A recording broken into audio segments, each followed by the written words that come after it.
YouTube. What's going on? This is Lewis coming again with another video. I wanted to kind of discuss something that happened to me this weekend with, for those of you that are into the subcontracting realm of your cleaning business.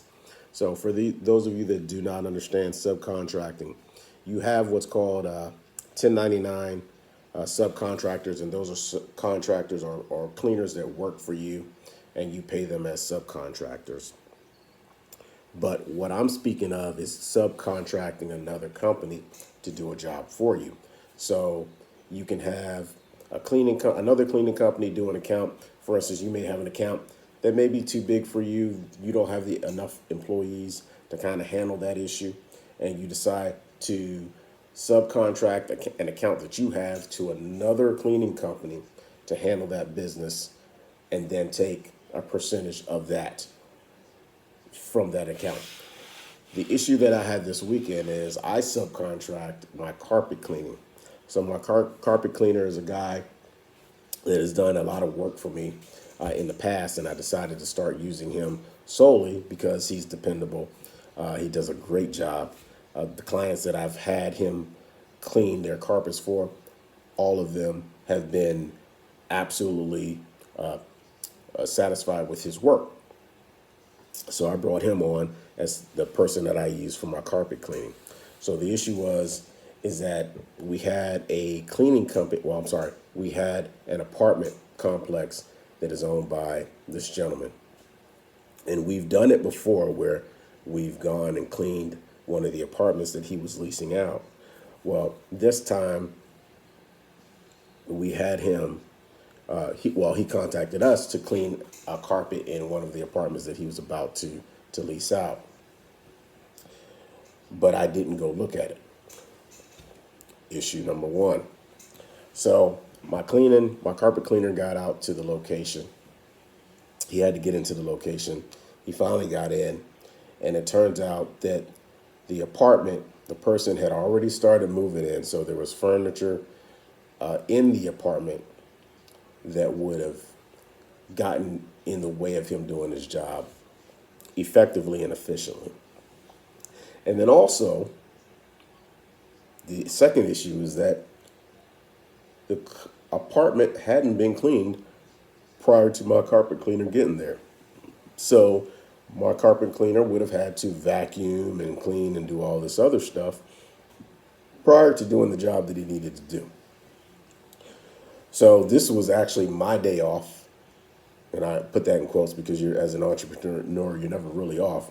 But this was my day off, and he called me and he sent me pictures because I have my cleaners and I have my subcontractors always send me pictures for locations that I haven't been to, but also at locations that I have been to, I have them send me pictures of the finished product so that I can actually forward that to the client so that they can know that the job has been accomplished. And I have a program that I do all that with. And I'll probably put a link below to kind of show you what I use and some of the other things that you could possibly use. So turns out the carpet hadn't been vacuumed. It wasn't clean or anything like that. And he said, I'm going to have to charge you more. And the fact that he had already gone out there and it was kind of delaying his time, I said, no, you know what? Let me come out there. I'll come out there. I'll bring my vacuum and everything, and I'll vacuum it out. And I'll just let the client know, hey, this is what's going on. It's going to take a little bit longer because basically he didn't do what he was supposed to do. Because if you're renting out an apartment to somebody else, naturally you're supposed to clean the apartment prior to somebody else moving in there. So I went out there.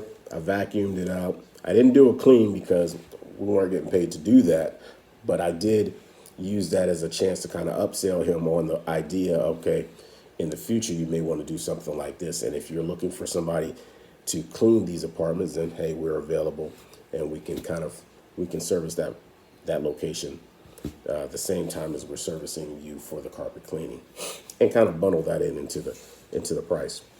Kind of a one-stop shop, and a lot of people like that, as opposed to going to a bunch of different companies to kind of do this, that, and the other.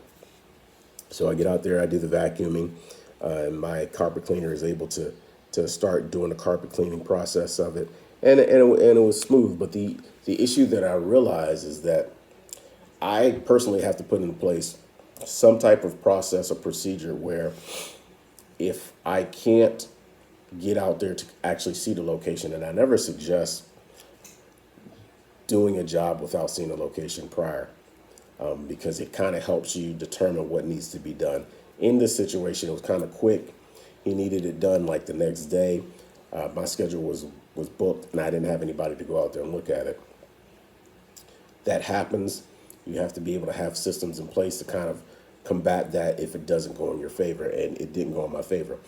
So in the future, make sure that you see the location prior to going out there, or prior to accepting the job, and even prior to giving a quote on how much the job is going to cost, because you can say a 1-bedroom, 1-bath apartment is going to cost this much, but that's if it's clean and everything is out of the way. But if it's dirty and there's things in the way and things need to be moved and so forth, that's going to take longer than expected, which is going to raise your price. But if you don't know that beforehand, how are you going to charge them for more? And then you got to be prepared to be able to handle any situation like that. So in order to alleviate all of that, make sure you see the location beforehand if possible. And if not, have systems in place to kind of combat if somebody needs to go out there and take care of something for that subcontractor that you have doing, because that's not what you hired them to do, then you do that. So make sure you have systems and processes and procedures in place to kind of combat and be able to handle any issues that may arise.